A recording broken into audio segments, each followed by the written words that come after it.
नमस्कार, bits of Bharat में आप सभी व्यूवर्स का स्वागत है। आज हमारे साथ हैं प्यासी डेवलपर्स की डायरेक्टर दीपिका प्यासी जी। ये आज हमें बताएंगी कि हमारे जबलपुर में रियल एस्टेट की क्या कंडीशन है और लोगों को इसमें इन्वेस्ट करना चाहिए या नहीं। बेसिकली अब हम रियल एस्टेट के बारे में बात कर रहे हैं, तो जबलपुर में रियल एस्टेट में इन्वेस्टमेंट करना चाहिए नहीं करना चाहिए, ये तो डिपेंड करता है पूरी हमारी जनता के ऊपर। इन्वेस्टमेंट का पर्पस उनका होता है, उन्हें इन्वेस्टमेंट करना है या उन्हें रेजिडेंशियल पर्पस से प्रॉपर्टी खरीद के स्टे करना है, और लेना चाहिए नहीं लेना चाहिए ये भी उनकी नीड्स है। बट इन्वेस्टमेंट तो ऑब्वियसली सबको ही करना चाहिए, आप अपने अकॉर्डिंग इन्वेस्टमेंट कर सकते हैं, बट आपका सिलेक्शन सही होना चाहिए कि आप कहाँ इन्वेस्ट कर रहे हैं, किस समय पे इन्वेस्ट कर रहे हैं, वहाँ से क्या आउटपुट आपको मिल सकता है। ये सारी बातें जानना ज़रूरी है उन प्रोजेक्ट्सों के बारे में जहाँ आप पैसा लगाना चाहते हैं। तो लोगों को ये कन्फ्यूज़न रहता है सबसे ज़्यादा कि वो किस तरीके से प्रॉपर्टी में पैसा अपना लगाएं। उनको रिस्क का भी डर रहता है कि ये प्रॉपर्टी के रेट बढ़ेंगे या नहीं बढ़ेंगे, या शहर को लेकर भी उनके मन में बहुत विचार रहते हैं कि जबलपुर में पैसा लगाए या भोपाल या इंदौर में लगाए। तो इसके लिए क्या करें। अब ये लोग कहाँ रहने वाले हैं और उन्होंने कहाँ, उनको कितनी जानकारी है इस काम के बारे में, ये एक तो सवाल ये भी आता है। दूसरा, अगर हम बात करें जबलपुर भोपाल के बारे में, तो भोपाल हमारी राजधानी है। भोपाल के इन्वेस्टमेंट अगर आप ऐसे देखेंगे तो भोपाल राजधानी होने के साथ वहाँ के डेवलपमेंट अलग लेवल पे हैं, राइट। तो वहाँ अगर आप इन्वेस्ट करते हैं भोपाल में, तो उन प्रॉपर्टीज़ के डेवलपमेंट की लेके श्योरिटी जो है लोगों की, वो कहीं ना कहीं जबलपुर के कंपैरिजन ज़्यादा ही होगी, बट उसके अकॉर्डिंग प्राइस भी मिलते हैं।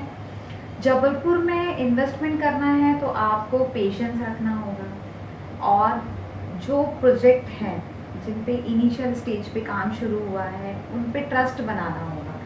आप इनिशियल स्टेज पे पैसा इन्वेस्ट करेंगे तभी उस पैसे की ग्रोथ आपको मिलेगी। जैसा कि ये भी है कि लोग प्रॉपर्टी में पैसा लगाने के पहले बहुत कंफ्यूज रहते हैं कि किस एरिया में पैसा लगाएं, और बहुत सारी स्टार्टिंग की प्रॉब्लम्स रहती है, उनकी फाइनेंस प्रॉब्लम भी बहुत रहती है कि कैसे वो फाइनेंस करें प्रॉपर्टी को। तो इसके बारे में आप क्या बताएंगे।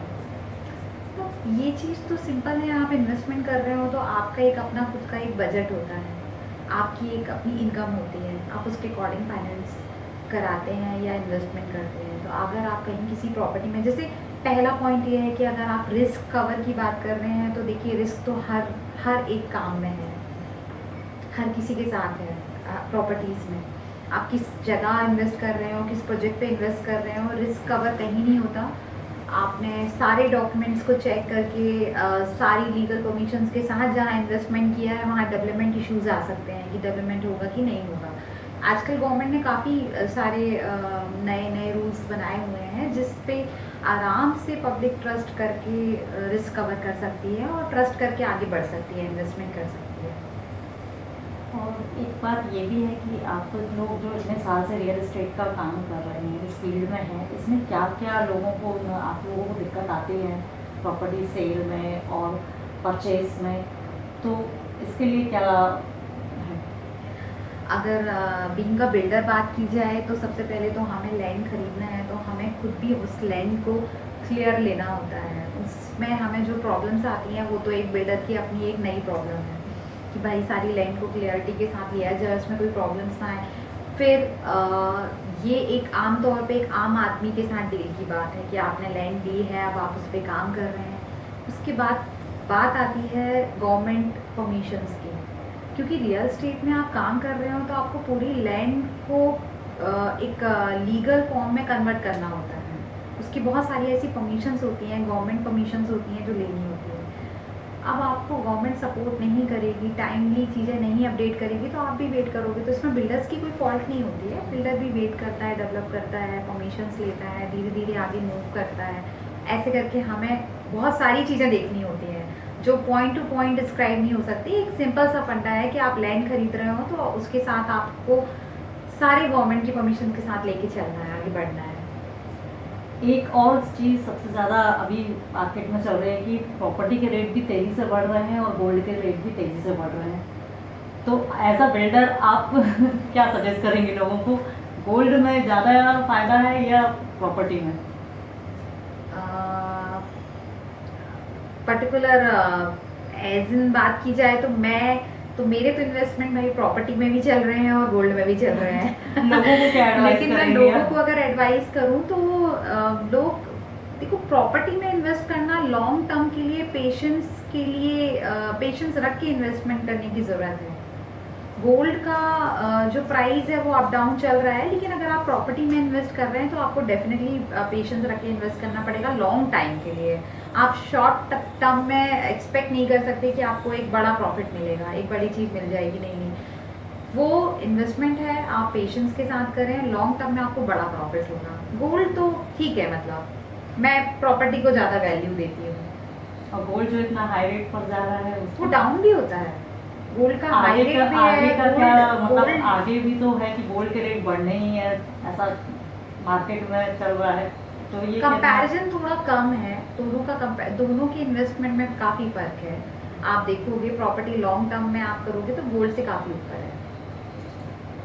ये मेरा अपना खुद का इन्वेस्टमेंट रहा है आज तक, गोल्ड और प्रॉपर्टी दोनों में। तो ये मेरे अपने जो मुझे मिले हैं इन्वेस्टमेंट के रिजल्ट्स, वो बता रही हूँ आपसे। इसके अलावा आप फिटनेस अवेयरनेस प्रोग्राम भी चलाती हैं, तो क्या फिटनेस के लिए आप लोगों को क्या बताना चाहती हैं? मैं आई एम इनटू फिटनेस, काफ़ी टाइम से हूँ मैं फिटनेस में, और मुझे ऐसा लगता है कि मैं लोगों को बताना तो चाह रही हूँ, बिल्कुल अवेयर कराना चाह रही हूँ उनको कि भाई फिटनेस में रहना कितना इम्पॉर्टेंट है। ये सिर्फ आपकी बॉडी शेपिंग के लिए नहीं है, ये बात आपकी लॉन्ग लाइफ के लिए है कि आप अपनी लाइफ में हमेशा हेल्दी रहें, आप हमेशा अच्छे से रहें, आपको कोई प्रॉब्लम ना आए, आप अच्छे से एक स्वस्थ लाइफ जो होती है वो आप निकाल सकें, ये उसके लिए है बेसिकली। बाकी तो शेप अच्छी जर्नी आगे जाके ये सारी चीज़ें उसमें इन्वॉल्व हैं। तो मैं लोगों को यही बोलना चाहती हूँ कि भाई आप फिटनेस में रहेंगे तो आप अच्छी लाइफ एंजॉय कर पाएंगे, आप सारी चीज़ें कर पाएंगे अपनी तो लाइफ। फिटनेस के लिए जो लोग घर में रहने वाले लोग हैं, वो फिटनेस के लिए क्या कर सकते हैं? जो घर में रहने वाले लोग हैं वो प्रेफरेंस तो मैं योगा को ही दूंगी सबसे ज़्यादा। बाकी मैं योगा प्लस जिम वर्कआउट दोनों मैं बिलीव रखती हूँ, दोनों ही अपनी अपनी जगह बहुत इंपॉर्टेंट है लाइफ में। योगा आपको पीस देता है, काम देता है, उससे आप अपना डेडिकेशन बढ़ा सकते हैं हर चीज़ के लिए। घर में रह के योगा करना बहुत आसान है, बहुत ही आसान है बस, लेकिन घर में करके वो डेडिकेशन लाना कि आप खुद से योगा कर सकें, आप खुद से चीज़ों को समझ सकें, ये थोड़ा टफ है। इसके लिए आपकी कंसिस्टेंसी काम करती है, आपका इंटरेस्ट काम करता है। जैसा कि हम जानते हैं कि आपने second year BSc second year आपका चल रहा था, तभी आपने जॉब स्टार्ट कर दिया था। जी। तो इतनी कम एज में एजुकेशन भी, जॉब भी, और फिर आप इतने कम एज में इतना आप डायरेक्टर हैं प्यासी डेवलपर्स की, तो ये सफल जर्नी आपकी कैसी रही? वैसे तो अब पढ़ते हुए वर्किंग करना और यहाँ तक आना इतने कम टाइम में, क्या ये एक आपका शुरू से एम था कि आप एक रियल एस्टेट वुमन बनेंगी आगे जाकर? वैसे मैं बिजनेस विमेन बनूंगी ऐसा मेरा कोई एम नहीं था। I was a very simple girl. मैंने सिंपली सोचा था कि मैं अपनी स्टडी कंप्लीट करूंगी, जॉब करूंगी, जो कि हर एक लड़की सोचती है नॉर्मली इन सब चीज़ों के बारे में। तो सिंपल सी बात थी कि मैं तो पढ़ाई कर रही थी भाई, मेरा एम यही था कि मुझे अपनी पढ़ाई कंप्लीट करनी है, एक अच्छी कंपनी में जॉब करनी है। कंपनी जैसे कि मैं BCA कर रही थी तो वो IT से बिलोंग करता है, मुझे BCA करना था, उसके बाद MCA करना था, फिर एक IT फील्ड में काम करना था। काम शुरू भी किया था मैंने, but in between my father was in army, तो सडनली 80 days अराउंड ही गॉट अ हार्ट अटैक। तो समथिंग हैपेंड, इसके बाद सारी चीज़ें चेंज हो गई।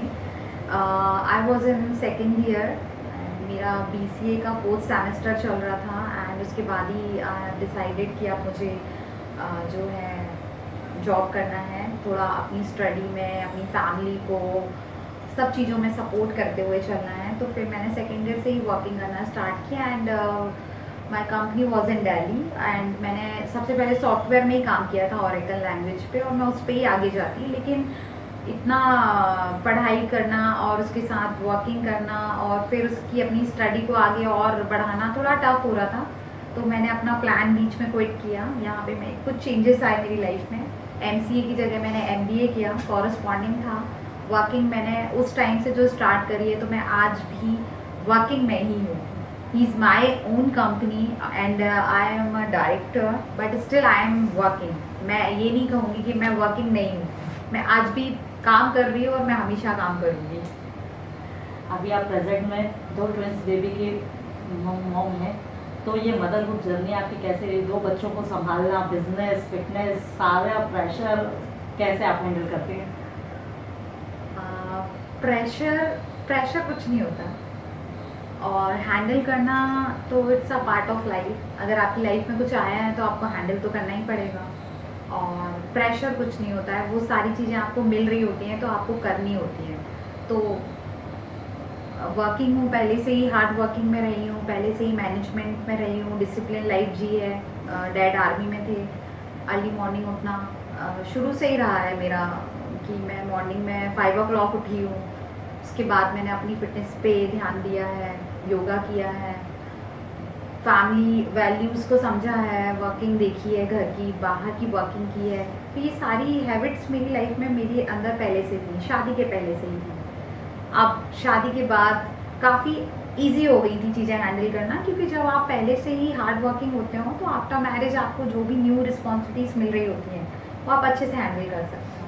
तो चीज़ें तो अच्छे से चल रही थी।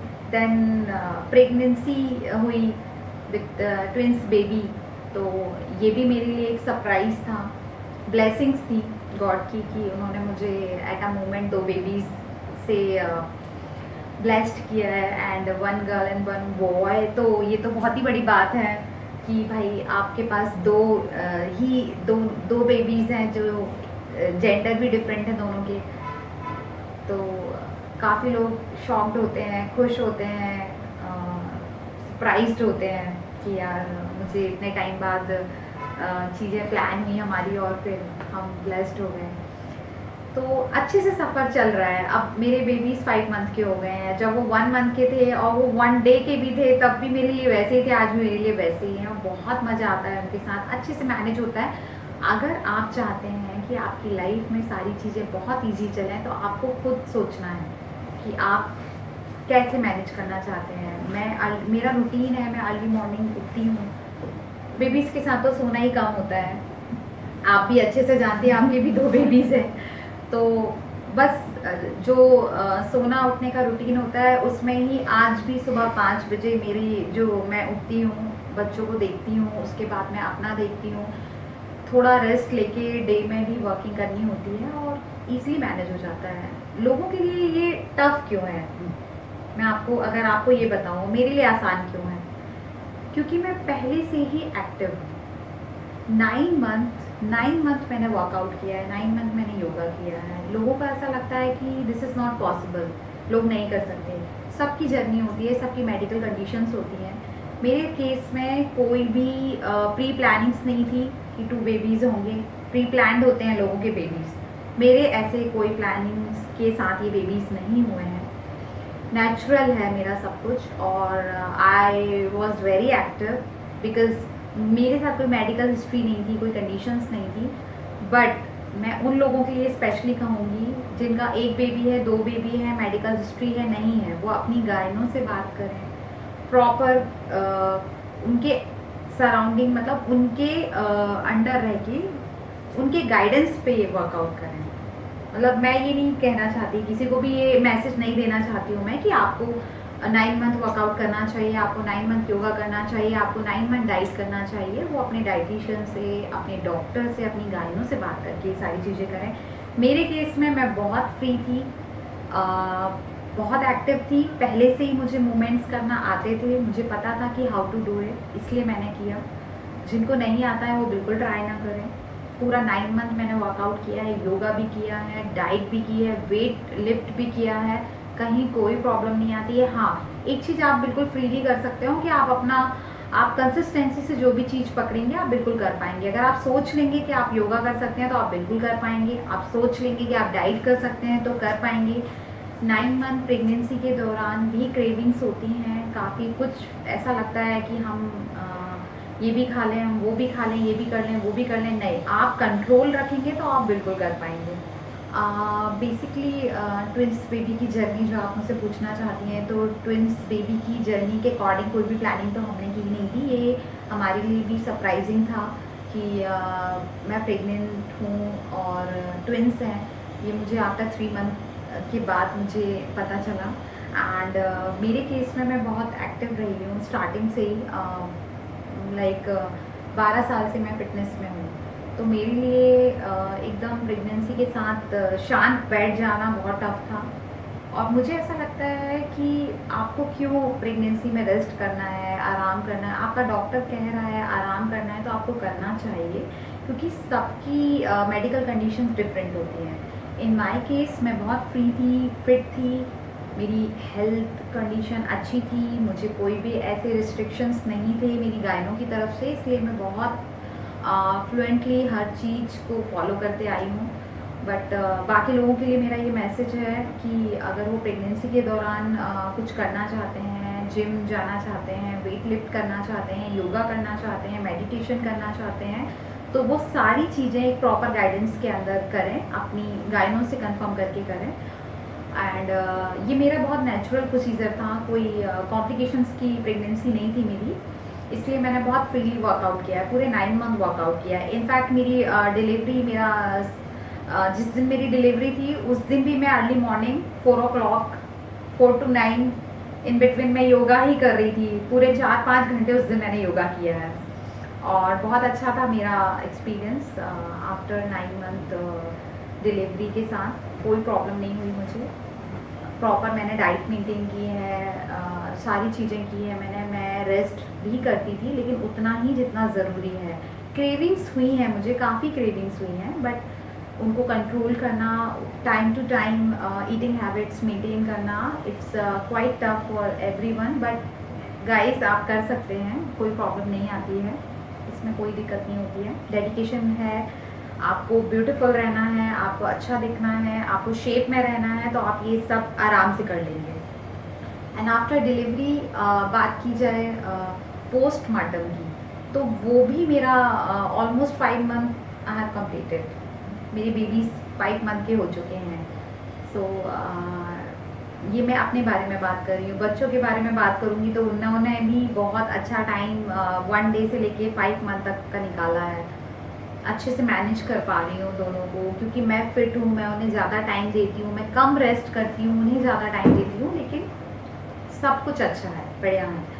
एंड आप के लिए तो यही वर्कआउट है पोस्टमार्टम, 2 बेबीज़ को हैंडल करना। बट स्टिल मैं योगा भी कर रही हूँ। आफ्टर 3 मंथ मैंने स्टार्ट किया है।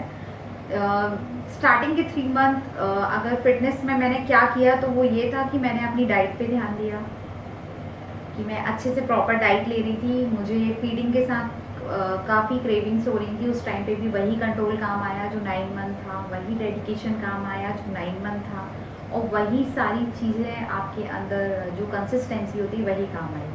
And right now I have started doing yoga exercises and everything is going perfect, कहीं कोई प्रॉब्लम नहीं है। आप फिटनेस को लेकर यंगस्टर्स को क्या मैसेज देना चाहती हैं? वेल आजकल लोग काफ़ी लेज़ी हैं, सॉरी टू से, बट येस हार्ड वर्किंग तो हैं, बट फिटनेस में थोड़े लेज़ी हैं।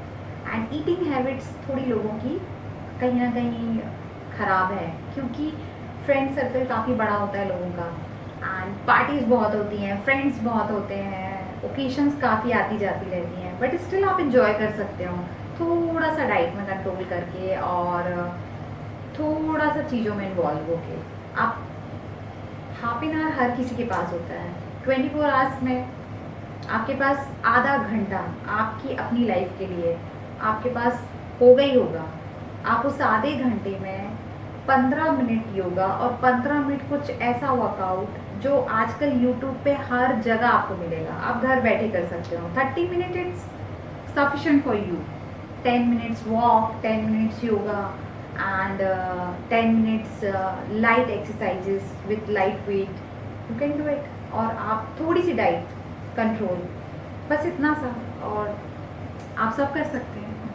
अब हम बात करेंगे आपके अपकमिंग प्रोजेक्ट में कि अब आपके आने वाले प्रोजेक्ट में ऐसा क्या खास है जो बाकी डेवलपर से अलग हट के आपको खड़ा करता है, और आप क्या फैसिलिटीज़ देते हैं अपने कस्टमर्स को? हम लोगों की बेसिक नीड्स को समझ के काम कर रहे हैं। मैंने अपने रियल एस्टेट के करियर में शुरू से लेके आज तक सिर्फ यही काम किया है कि मैंने लोगों की नीड्स को समझ के काम किया है।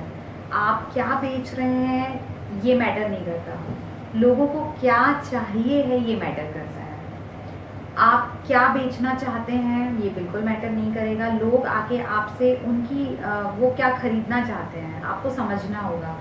तो आजकल आपने देखा होगा कि लोग बहुत हाई वैल्यू इन्वेस्टमेंट पे नहीं जा रहे हैं, इकोनॉमिकल रेंज में लोगों को प्रॉपर्टी चाहिए है। एंड बेसिकली हमारा मोटो है कि हम जबलपुर शहर में वो जगह डेवलप करना चाहते हैं जो बिल्कुल डेवलप नहीं है। हम वहाँ काम करना चाहते हैं जहाँ कोई काम नहीं कर रहा है। यही हमारी एक की है जो हमको अलग करती है लोगों से। वहाँ लोग काम, हमारे अभी के जो अपकमिंग प्रोजेक्ट्स हैं वो ऐसी प्लेसेस पे हैं जहाँ प्रोजेक्ट्स ही बहुत कम हैं। मीन्स उस लाइन में प्रोजेक्ट हो सकते हैं लेकिन पर्टिकुलर उस जगह पे प्रोजेक्ट नहीं है। तो बेसिक नीड्स हैं जो इकोनॉमिकल रेंज है वो हम लेकर आ रहे हैं। डेवलपमेंट कमिटमेंट्स जो लोगों को चाहिए वो हमारी तरफ से उन्हें बिल्कुल मिलेंगे। फाइनेंस फैसिलिटीज़ जो इजी गोइंग है, लाइक हम भी उनको फाइनेंस करेंगे, बैंक की तरफ से भी उनको फाइनेंस कराएंगे, ये फैसिलिटीज़ हमने रखी हुई हैं। तो यही सारी चीज़ें हैं जो आपको अलग बनाती हैं कि आप लोगों की, आपको क्या देना है ये नहीं, लोगों को क्या चाहिए, यही एक मेन जो है हमें अलग करता है बाकी लोगों से। इस फील्ड में एक सबसे बड़ी प्रॉब्लम ये भी आ रही है कि एक प्रॉपर्टी कई बार बेची और खरीदी जा रही है, लोग इसका बहुत ज़्यादा शिकार हो रहे हैं। तो इसके लिए आप लोगों को क्या सजेस्ट करेंगे?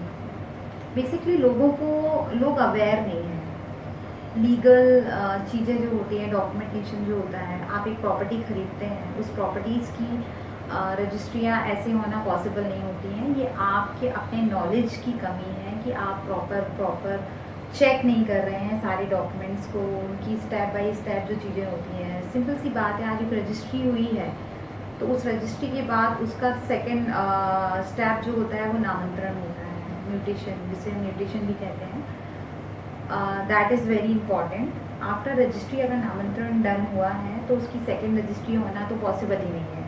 तो first is very important thing कि आपको किसी प्रॉपर्टी को खरीदने से पहले उसके डॉक्यूमेंट्स में उसकी रजिस्ट्री, उसके नामांतरण डॉक्यूमेंट्स चेक करने होंगे। अगर आपने नामांतरण नहीं चेक किया है तो उसकी सेकंड रजिस्ट्री कभी भी आ सकती है। और उसके बीच की अगर रजिस्ट्री हुई है, उसका नामांतरण हो गया है, मतलब उसकी सेकंड रजिस्ट्री नहीं हो सकती। तो आपको दोनों बातों से अवेयर होना पड़ेगा। हो जाता है कि लोग, मतलब ऐसा हो चुका है और लोग ऐसी घटनाओं उनके साथ हो चुकी हैं कि एक प्रॉपर्टी उनको पहले बेची जा चुकी थी, फिर वो खरीद रहे हैं, उनको बाद में ये चीज़ पता चल रही है कि ये पहले प्रॉपर्टी पहले से बिकी हुई है।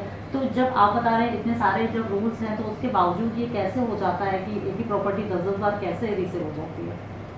ये ऐसे ही होता है कि आपने प्रॉपर्टी खरीदी है, आपको नॉलेज ही नहीं था कि आपने उस खरीदी हुई प्रॉपर्टी को जब खरीदने की डील स्टार्ट करी तो आपने उस डॉक्यूमेंट को चेक ही नहीं किया। आप रजिस्ट्री कराने गए तो आपने रजिस्ट्री करा ली, उसकी रजिस्ट्री पहले, मतलब आपका कहना है कि हमने जो प्रॉपर्टी परचेस की है उसकी रजिस्ट्रियाँ 2-3 लोगों के नाम पे एट अ टाइम जा रही हैं। नहीं, ऐसा पॉसिबल नहीं है। अगर उस प्रॉपर्टी का नामांतरण हुआ है, एक प्रॉपर्टी ऑनर बना है, पॉसिबल हो जाता है कि एक नामांतरण नहीं होता क्योंकि लोग नामांतरण नहीं कराते।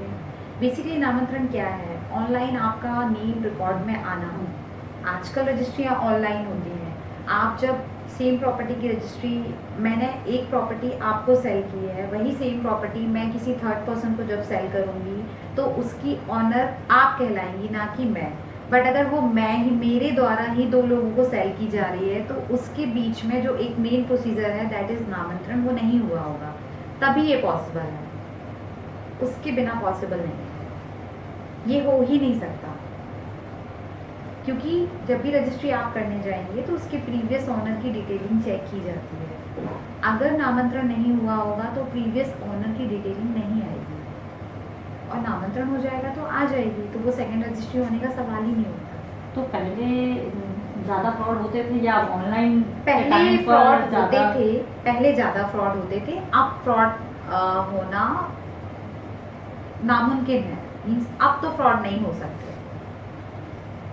थैंक यू भावना, आप आए और बिट्स ऑफ भारत की तरफ से, और आप लोगों ने मुझे मौका दिया अपनी स्टोरी बताने का, स्पेशली फिटनेस के लिए अवेयर करने का, रियल स्टेट के बारे में बताने का मुझे मौका मिला, लोगों को अवेयर करने का। So thanks to you. Thank you Deepika ji, bits of Bharat में आपने आकर आपने हमारे व्यूअर्स को इतनी अच्छी अच्छी जानकारी दी और एक सही सजेशन दिया कि उनको रियल एस्टेट में किस तरीके से पैसा अपना इन्वेस्ट करना चाहिए, और जो आज तक उनके साथ फ्रॉड हो रहे थे उस फ्रॉड से वो कैसे बच सकते हैं। आपने जो जानकारी दी है, आशा करते हैं लोगों के बहुत काम आए और लोग सही इन्वेस्ट करें।